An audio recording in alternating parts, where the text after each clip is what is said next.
Welcome to Unmasking Social, where we talk about building real friendships and meaningful connections without masking who we truly are. I'm your host, Sharon Baum, a speech and language pathologist with an expertise in social thinking and how it relates to autism and ADHD, specifically with our teens and tweens. Let's dive in.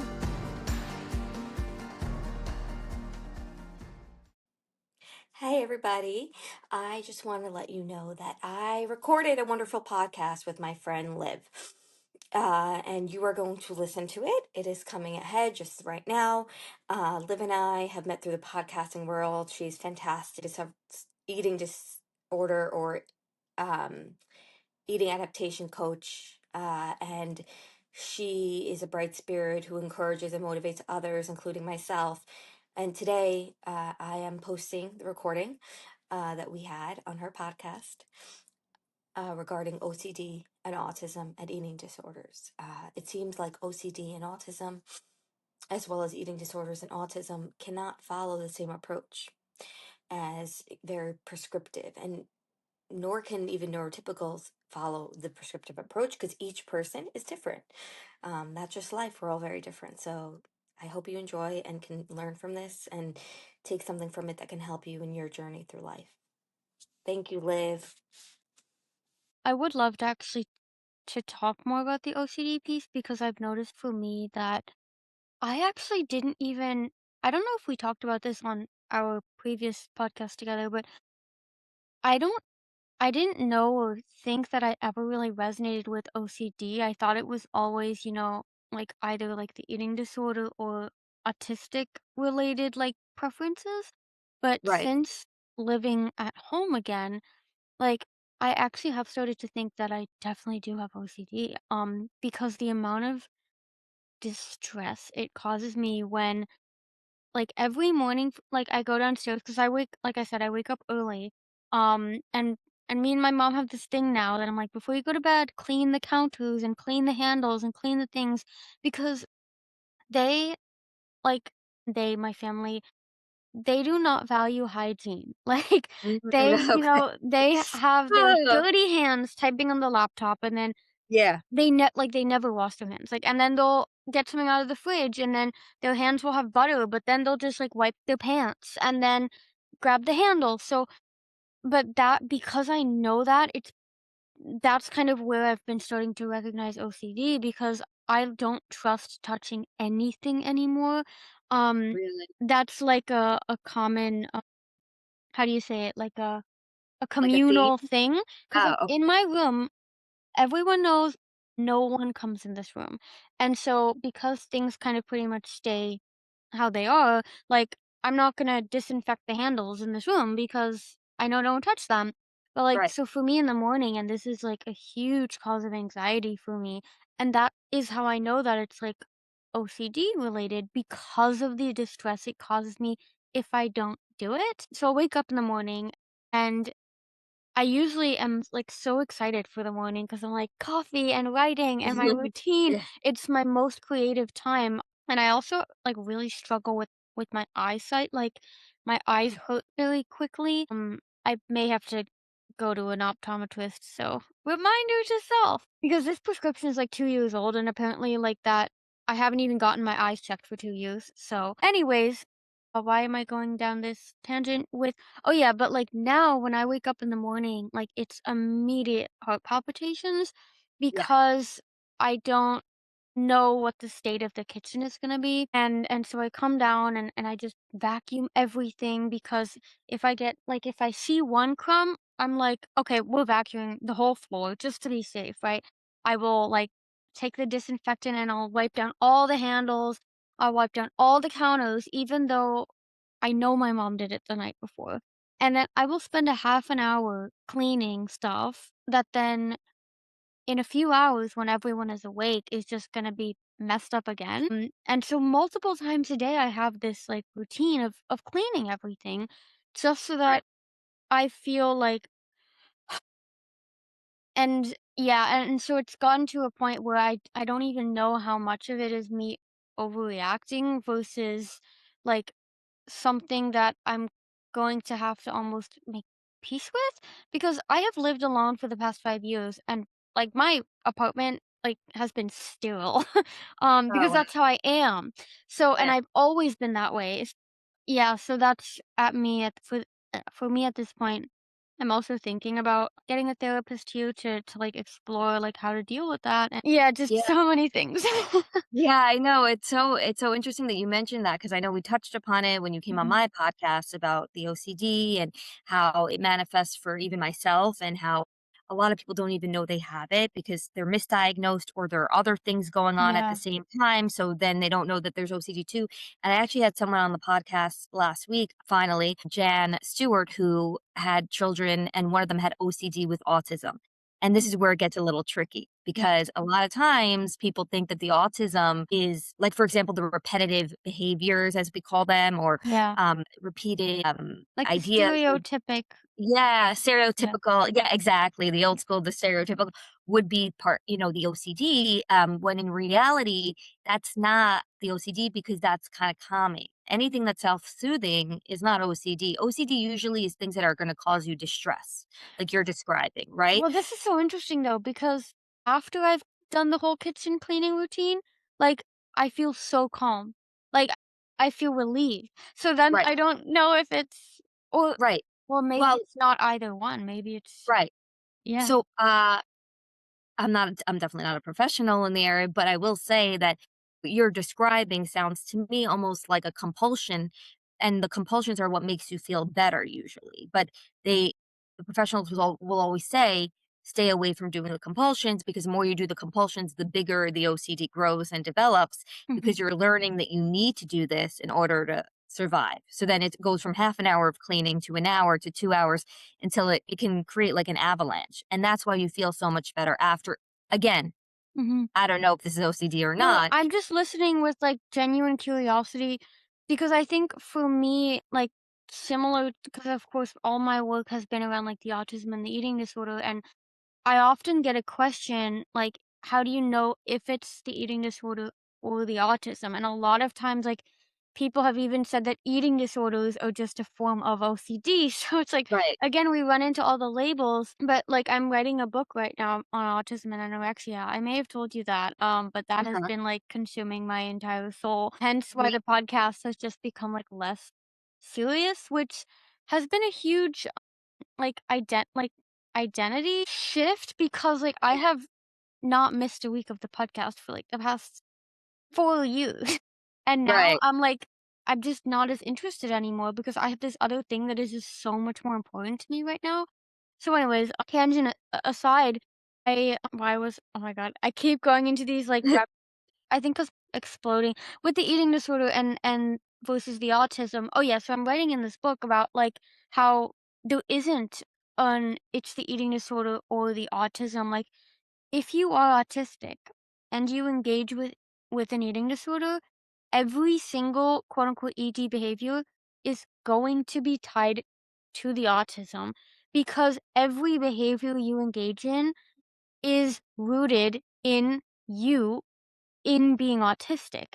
And I think that is kind of how I'm, like, beginning to understand OCD, in my case at least, is, like, it is always going to soothe or accommodate my autistic traits to some degree. Right. That isn't to say that the OCD behaviors are pure autism and, like, great, like, Right. soothing, because if they're causing me this much anxiety to the point where I'm getting heart palpitations if I can't do them, that is territory of like, this is not what I want my life to be like. Whereas with autism, do I want to be this way? Yes or no? That's not really a question because you are the way you are. Exactly, Yeah. right, and that is the big difference, and that's again and it's interesting because when I spoke to Jen, it was really, interesting because at the end, when I spoke about the future of people really understanding OCD, because it's still something Mhm. that people don't get, it manifests differently for different people, and it's something that is just so hard to understand and even to treat, and then autism is something that people are coming to celebrate together, right? People are Yeah. proud of having autism, whereas with OCD, you don't have a group of people saying, OCD is Yeah. great, rah, rah, Right. rah, because again, OCD and eating disorders are both mental health challenges, right? Yeah. Whereas autism is neurodevelopmental. And the way our brains operate, if they're different, we want to celebrate that, right? But Mhm. with mental health, that is where the distress comes in. But then again, if you're going to have something like autism or something that is maybe different than what society expects you to experience, that's going to come along with a set of other challenges, such as eating disorders or OCD Right. or Right. severe anxieties. I feel like a lot of people miss the mark on that. And sometimes, you're working with people who may have autism. And what I found when I worked with the adolescents, a lot of times people were missing the fact that there was actually a trauma response going on. There was actually OCD that was prevalent too, as well, significant OCD. And you're trying to engage and you're trying to have authentic experiences with these individuals. You're trying to accommodate their needs, but you're not addressing the mental health component.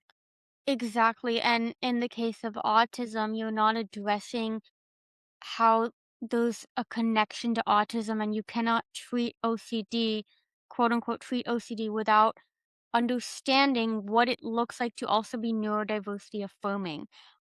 Like in eating disorder treatment, and it's very like the eating disorder treatment is very similar to OCD treatment in a lot of regards. But Mhm. like exposure therapy, like you got to Yes. expose yourself Oh, to mhm. the stimulus. You got to expose yourself. You got to, oh my god, this one makes me cringe. Surf the urge, like, to not do Oh, the behavior, but, like, especially for autistic people that have demand avoidance, like, yeah, if I am going to tell myself, "Livia, surf the urge," like, there's a switch that goes off in my brain that's like, "You are not going to surf the fucking urge."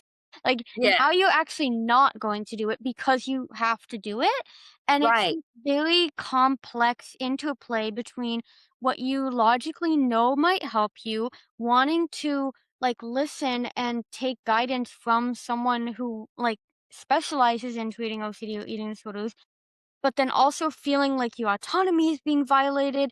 Like, there's yeah. so many components to it. Yeah, yeah. No, I totally Yeah. relate to that, and I think that this is also important because, again, the gold standard of treatment for OCD is exposure response Mhm. prevention, which means that you are supposed to change the way that you respond to something that's triggering you. So, for example, in the case of the dirty home, right? Mhm. Instead of, reacting to it, right? You just don't react to it eventually, right? You Right, just let it right. be. The problem with this is that a lot of people are distressed already so much from their OCD, and in the case of the eating disorder, which they treat similarly, um, many people have difficulty with doing these exposures because not only are you supposed to not engage, but you're also supposed to create situations for yourself that incorporate, right, the situation that you dread. So, and then when it's mental rituals and not like physical ones, it can be tricky. And then you add the layer of neurodivergence. And we always say, especially on my podcast and your podcast, like this unscripted, organic engagement is critical. And ERP and the way eating disorder treatment, which is exposure, also is all about scripted. This is what literally you put Yeah, ideas on like the text script. Like, what did I read in the textbook? Copy, paste, and then yeah, when the paste yeah. isn't pasting, it's like the patient or the person is broken or wrong or untreatable or too complex just because your copy paste doesn't work. Yeah, and they get very frustrated too, just from my experiences, because Mhm. I've been down a certainly a long journey with this situation of OCD, and they do get really upset if you don't conform exactly to what they're telling you to do. If, again, when I say they, I mean the people that say you must do it this way, you must do ERP. It's so scripted in the sense that they expect every single person with every type of brain to literally sit there and be affected and impacted in the same ways by the same exact treatment. And if you don't do it exactly that way, they get upset with you sometimes and they say, "What are Right. you doing?" And then you already were, I mean, I don't know if you can You're relate. non-compliant. Mm. Right, right. I don't know if you can relate to this, Liv, but then it creates a feeling of self-criticism, right? Because Yeah. you feel like you're doing something wrong and you already feel a lack of confidence in that, like something is wrong. Why are you not complying? Why are things so hard for you? But it seems like it works for other people. But then you have professionals telling you, "Come on, let's do it. Let's do it. What's going on?" And it's, wait a second, like now I'm extra critical. Now it's like another layer of criticism of, okay, and you're not really doing it, so what do you expect? And it's all your fault. So that's how I have felt with this whole thing, and I think that there was an episode I listened to on the OCD Stories by Stuart Ralph where he broke down like how you have to tailor ERP for individuals who are neurodivergent because it won't work the same way. However, I really think that you have to tailor all these treatments for everybody, like whether you're Of neurodivergent or course. not. But like, I feel Yeah. like lives. I'm curious. Have you had similar experiences where it's very? And I know from your book and from our conversations, it sounds like you've had some of those things where it's like, this is what you do, and then you'll get better. It's You have to do this. protocol, If you do protocol, this, yeah. you'll get better. If you don't do this, you won't get better. And there's, like, no, like, shades of gray kind of? And that's even applied to the parents too. Like my parents were told because I was 11 when my eating disorder started. And if you have a kid that is not doing the normal bodily function of eating and is moving way too much, like, and you have these quote unquote, and it's also your first child, like, so you've never experienced a kid with an eating disorder before, um, Right. and you have the professionals, in quotes, telling you, "If you do not put your child in this treatment center, you are making the worst parenting decision of your life." Like, who the fuck are you gonna listen to? Your kid that's not eating? Or this Right. professional that says, "I have worked with eating disorders for over 40 years. I really know what I'm doing." And I remember, and then the treatment doesn't work because it's like, you have to eat the meal plan, you have to do that, you have to do that. But because it was not neurodiversity affirming and they didn't understand, like, the autism and the demand avoidance and all the underlying reasons why I had an eating disorder, I was failed by the system and I was called non-compliant and too complex and hopeless and defiant at every label you can think of. And I think similar to as you saying, like, if you don't do the protocol they're prescribing, they label you as not meeting the expectations kind of thing.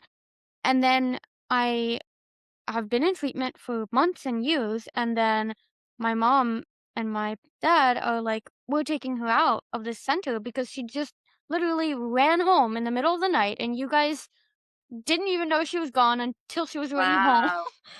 Talk about negligence, okay. Right, and then they're like, "Of course we're gonna take her out of this center because Yeah, she's only gotten worse. She's begging us." And me running home was literally like I needed to do something so radical that yeah. was proving to them, like, "Look, you can't lock me up in here." Hey there, are you enjoying this episode? If so, you're going to love my books even more. At the time of this recording, I have 5 published books. My memoir, Rainbow Girl, a memoir of autism and anorexia, and that one is available in both English and Dutch. There's my cookbook, Nourishing Neurodiversity, filled with simple recipes to nourish your body and mind. There's How to Beat Extreme Hunger, which, as the title suggests, helps you beat extreme hunger and, more importantly, to just stop thinking about food all the time and have a peaceful relationship with food and your body so that you can actually live a life that's not constantly revolving around food. And then there's also How to Get Out of Quasi Recovery and the accompanying Discovery Workbook.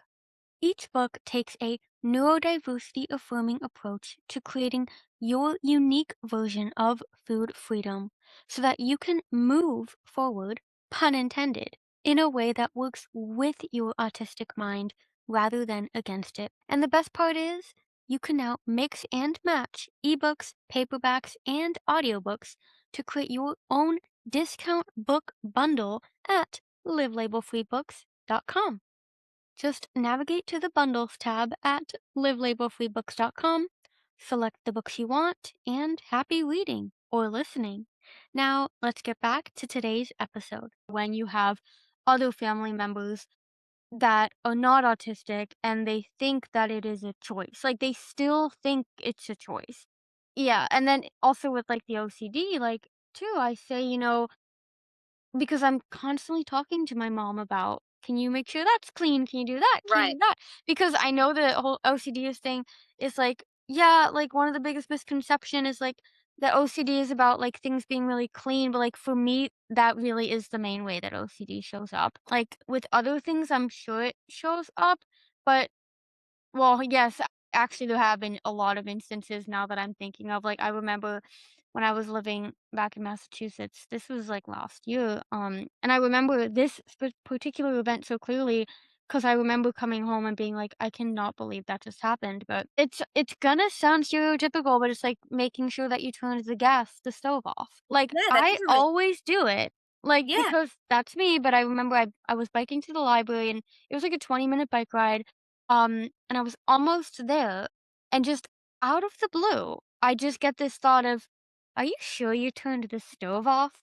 Like, out of yeah, nothing, and I was mhm, like, "No, no, no, please don't have this be a thought."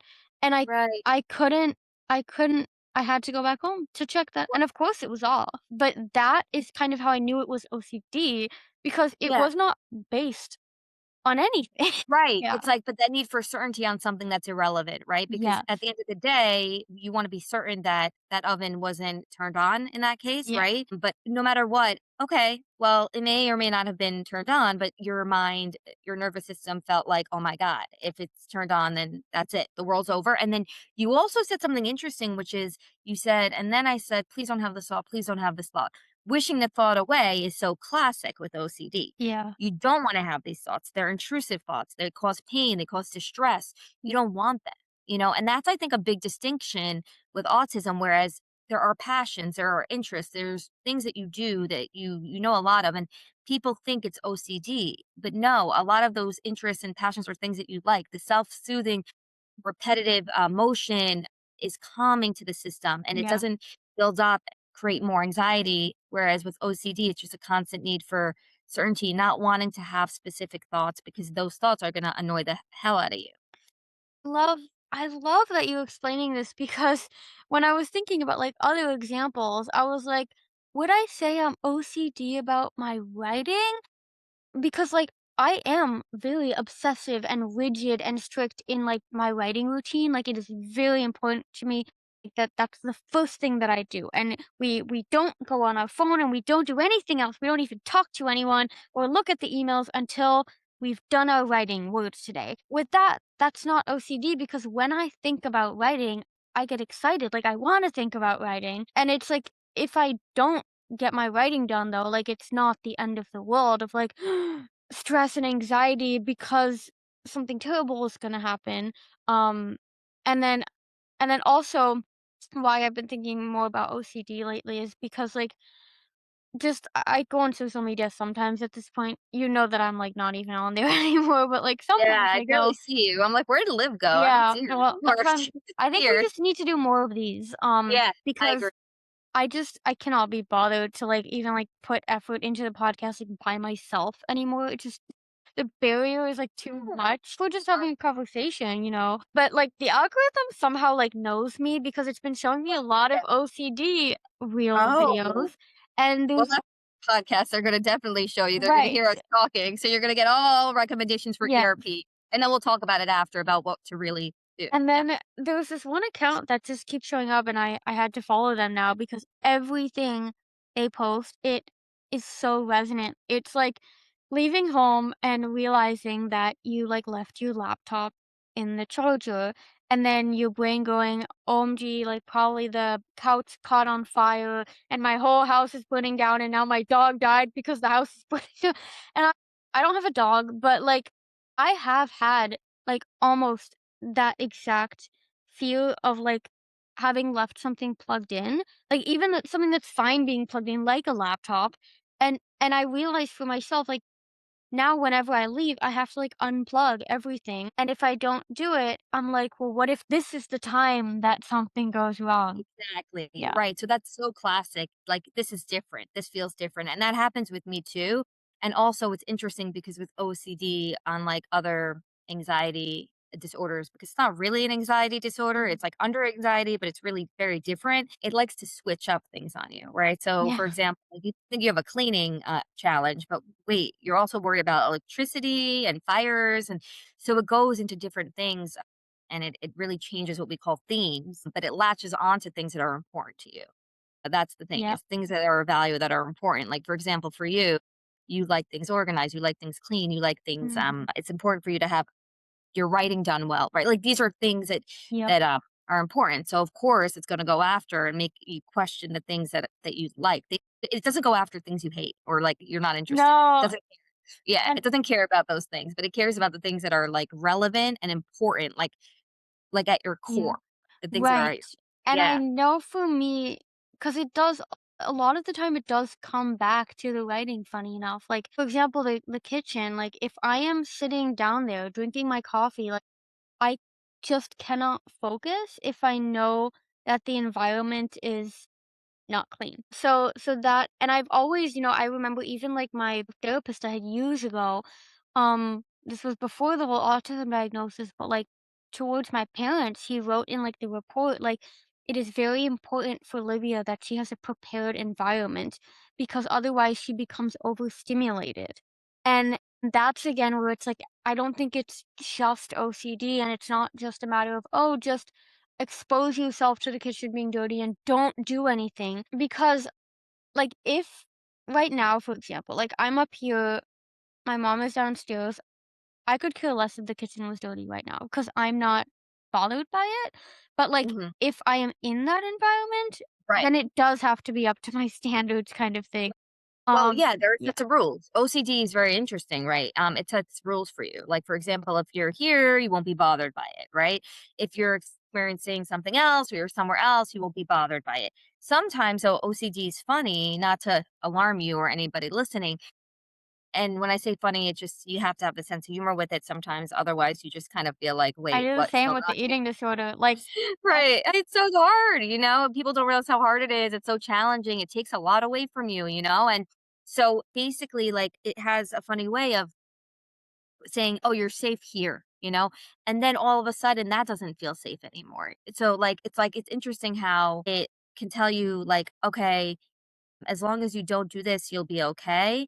And then all of a sudden that becomes a problem too. And before you know it, like you don't really feel safe anywhere when it becomes larger, you right. know, because it likes to build, like it basically, if you give it the credit that it's a threat and that you can't, for example, the example that you gave, Liv, and again, I would love to hear your perspective just because there's an autism layer too. So it's a little complex here, but there's like an element of like perfectionism, I think, also, right? Mhm. Which overlaps with OCD. Like Right. perfectionism is kind of a layer of it. And, but Well, that's why I said that about the prepared environment thing is like, because you said, yeah, OCD is funny in that sense that it'll make you say, "Here, you okay?" But I was actually saying that kind of in the opposite way, not like not in an OCD framing way, but more as a like, I think it's very nuanced because for me personally, like, I don't want to make my food on a counter that has been like that literally had like raw chicken on it or something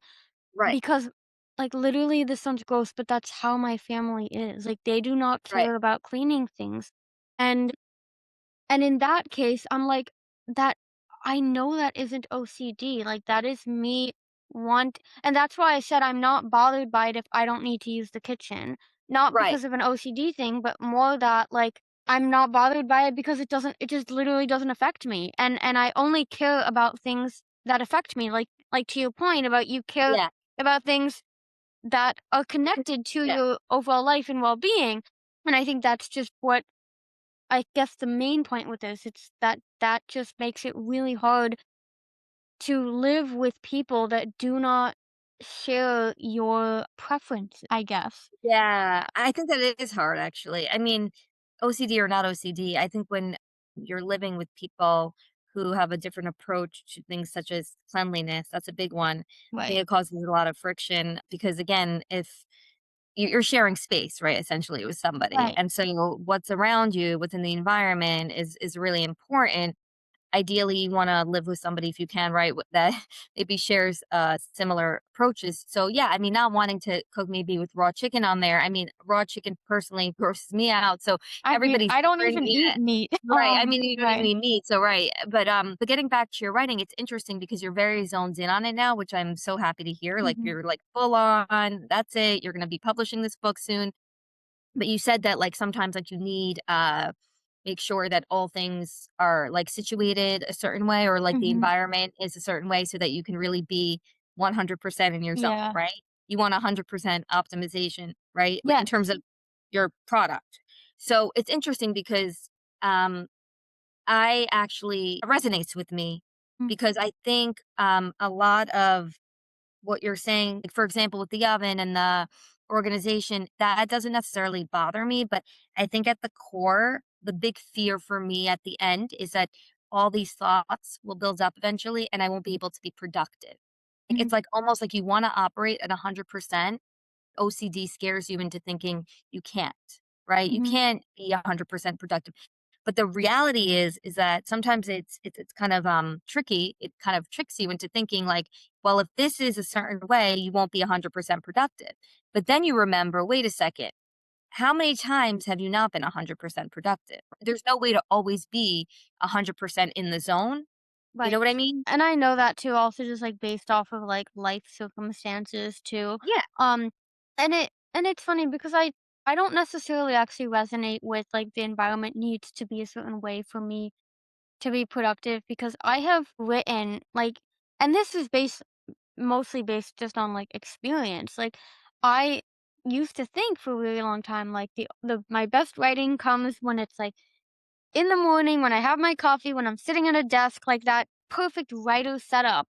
But, like, Right. I actually write, like, the draft when I'm not behind the desk with my coffee early in the morning. Like, my Right. notes that actually turn into the most profound is when I actually sit down to work on it comes when I am eating or when I'm on a walk or when I'm at the gym or when I'm, like, trying to fall asleep but can't, and then it's like, "Wait, that thing that I was working on and racking my brain about all day, like, now it all clicks into place, and then the next day, I, like, have my answer to what I was working on." So that has been really, like, relieving for me as a creative is Yeah. that you being creative, writing specifically, like, isn't like, most of it isn't even done while you're actively writing, it's done while your brain has the space to wander and be creative.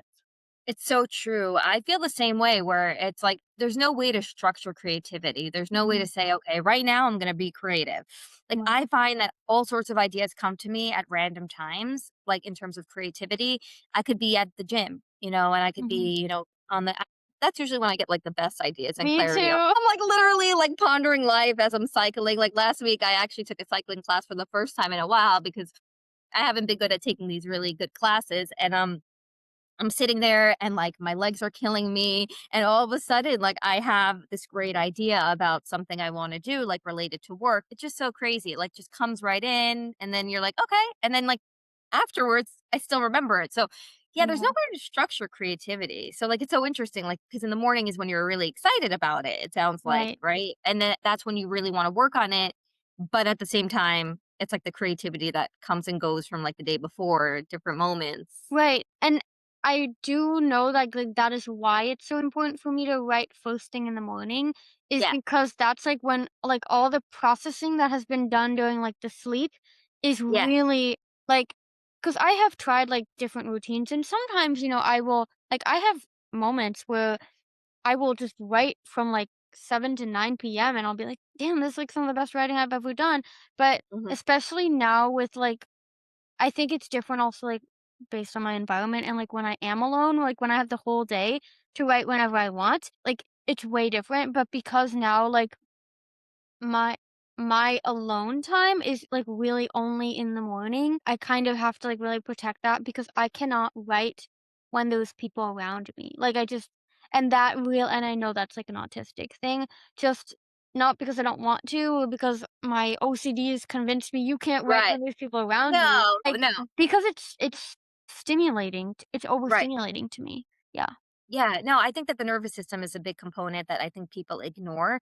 And I think it's ignored in OCD treatment, in eating disorder treatment, probably, and also just in general in mental health, where it's like not everything is related to that, right? But it Right. becomes in treatment. I don't know if you can relate, but everything is labeled that, right? Like it's like I have a thought about the fact that, I'm worried about maybe a interview or a job. That's OCD. But that no, that's actually being human, right? Yeah. Yeah, it's You like, of know? course you're worried about getting a job. Yeah. Yeah. Yeah, or like, let's say I'm worried about, I don't know, let's say not that I need certainty, let's say there's a relationship challenge. Let's say you're in a relationship and you're concerned, you don't know if it's going to work out, but it's not something that keeps coming up. You just have a concern about it, right? That's OCD. Right. So I think that we have to be careful in society of labeling everything the same thing. And also, like, I don't know, Liv, if you would agree with me, you're much more philosophical than I am. So you probably would have a better take on this. But I feel like these labels on some level have also been a little bit detrimental to people because it's Mhm. like, even us having this discussion, it's like, do I have OCD? Do I not? Do I have this? Do I not? And the thing is okay, maybe you do have a challenge with something with certainty. Maybe you do have a challenge with eating. Maybe you do have a challenge with needing the answer. But why does it have to have all these labels on it? And then you go down this rabbit hole of trying to get treated for this label. Why can't we speak to people and tell them what our challenges are and then just work from there? Like, I feel like sometimes a label can get almost like you get defined by it. Like, Exactly.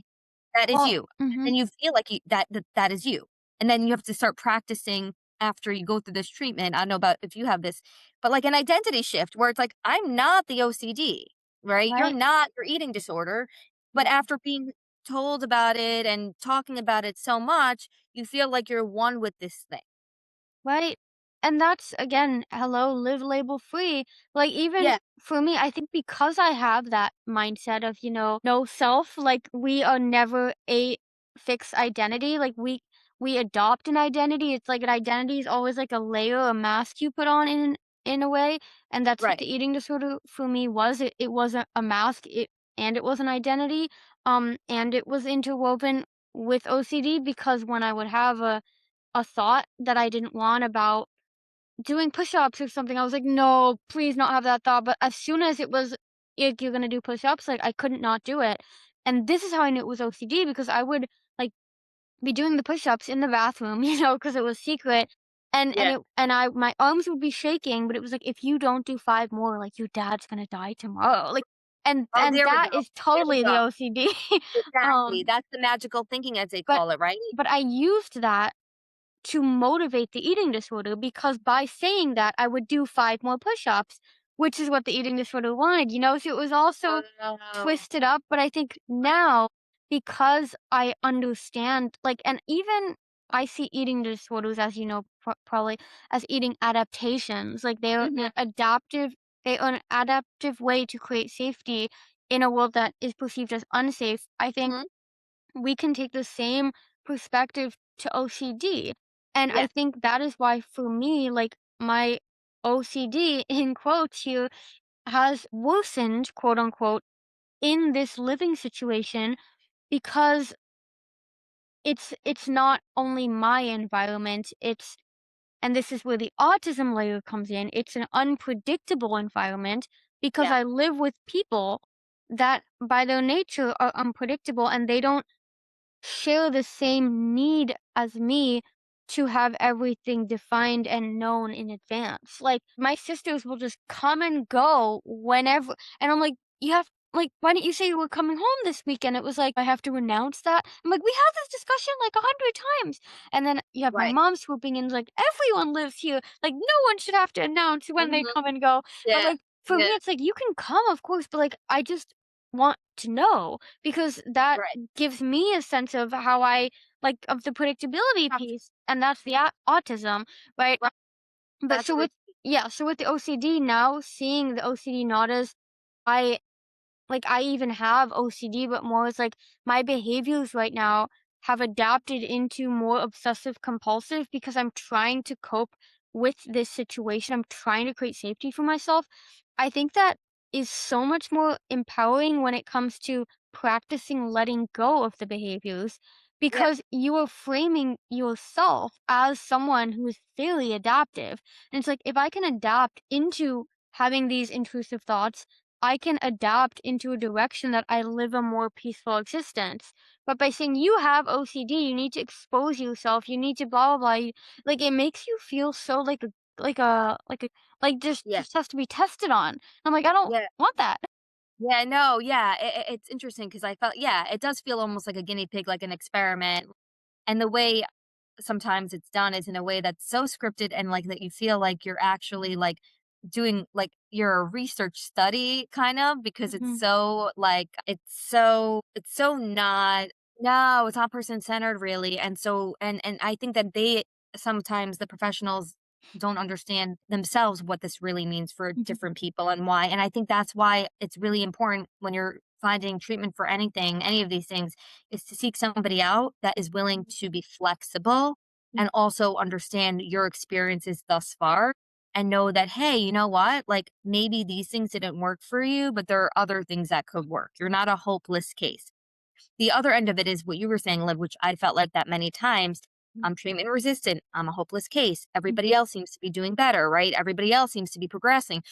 And so someone who really can say like, okay, there are different ways, let's talk about also what's going on in your life. This is another thing that's missed, right? Where I feel like you want to just focus on this, let's say focus on the eating adaptation, focus on the OCD, but what is going on in your life right now? Because again, these things like you said are there to create safety and a sense of security, both of them, so they overlap a lot. But like it's the feeling of needing certainty and security at times when your security and certainty are shaken.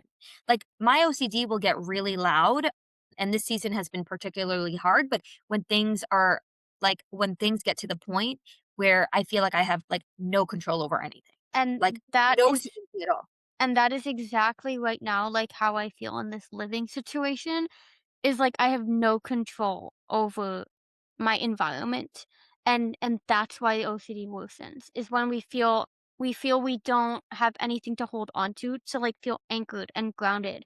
And that is ultimately also how I frame the eating disorder, as not, because 'cause I'm sure that you're aware with, like, the word control is thrown a lot Yeah. around with eating disorders. It's not about thinness, it's about Right. control.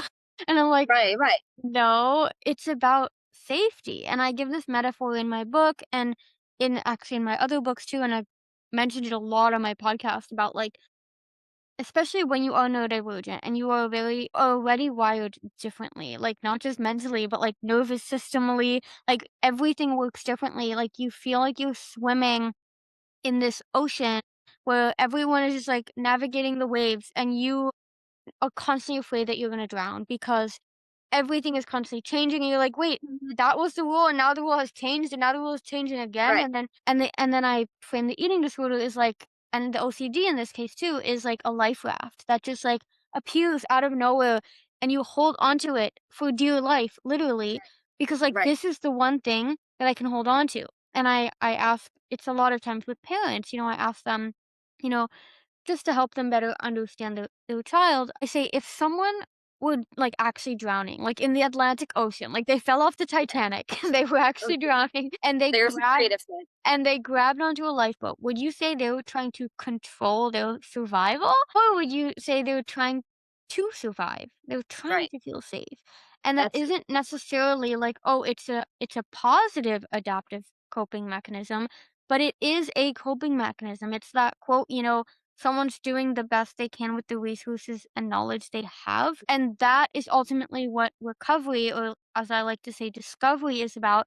It's about discovering other ways of meeting your needs that don't sacrifice your ability to live your to your maximum potential. Yeah, I mean, of course, that was very well said, Liv, as always, but it's true, that need for control, you're right, the life raft, right? You're really just hanging on because you're trying to just survive, you're in survival mode, and it's, like, a really tough place to be in, and to your point, like, I think that also we can't control the way that our neurons are firing, right? We Mhm. can't control the way that the different parts of our brain are firing. I mean, there is a chemical piece to this as well, right? So but at the same time, or and I've learned to shift my language, Yes, and I do the same thing, yeah. yeah, and at the same time, it's important to recognize that when you're in the thick of these kinds of things and things are creeping up again, and like I know you have a book about how people, feel like relapsing, like we're all really scared we're gonna go back down that path. And then before you know it, you're in that path and you're like, wait a second, self-fulfilling prophecy. Mhm, But if you take a step back and you think about, I don't know if this has ever happened to you, but all of a sudden, like things that are actually really bothering you in life start like kind of like hitting you and you're like really thinking about it. Suddenly, like the OCD isn't there, like, or I don't know if you feel like that. Yeah. And then, Yeah. I'm like, oh, so that's why it's back for like a visit, for an intense visit. It's because it knows that I am having all this difficulty It subconsciously. Like, you it's don't like a even. distraction. Yeah. Yes, yes, it, like, distracts you from the reality of, "Oh my god." So, like, when other people are, like, so fearful, "Oh my god, this, I'm scared about this." I'm scared about those things too, about the Yeah. future, right? But it's a good mask. It's a good mask over it. So Totally. it's hard. Yeah, I mean, I think part of it is stepping out and trying to think about what is going on at the same time. And I think a lot of professionals in both, I guess, adaptation, eating disorder, and OCD Mhm. world, I don't know if they actually examine that so much. Oh, I don't think at all they do. Yeah. Anyways, I do wanna be mindful of time, so that we can keep talking, so let's definitely plan a part 2. I feel like Sure. we still have to do a part 2 for your podcast too. Oh, yes, Didn't we talk yes. so we can We did speak we about can, that. Yes, yeah, yes. let's definitely Let's plan do it all. because I really am enjoying this. And I'm so happy that I decided to hit record because this is Yeah, so valuable. Like, imagine having this whole conversation and never having recorded it for other people yeah. to Now it's gonna live in cyberspace, and it's gonna live with us, and we can hear it again, and totally, everybody else can hear it totally too. right. Well, we'll definitely be back. And like I said, like this podcast is becoming so like like pro, so to say. Like I just want it to be so natural that I'm just gonna be like, okay, the conversation's over, everyone. Bye. Thanks for joining us on Unmasking Social, where we neurodiverse advocates and those who support them explore how real friendship begins when we start showing up as ourselves. If today's episode resonated with you, please share it with a friend, leave a review, or follow me for more conversations that provide information on neurodivergent ways of thinking, communicating, and connecting. Until next time, keep staying social.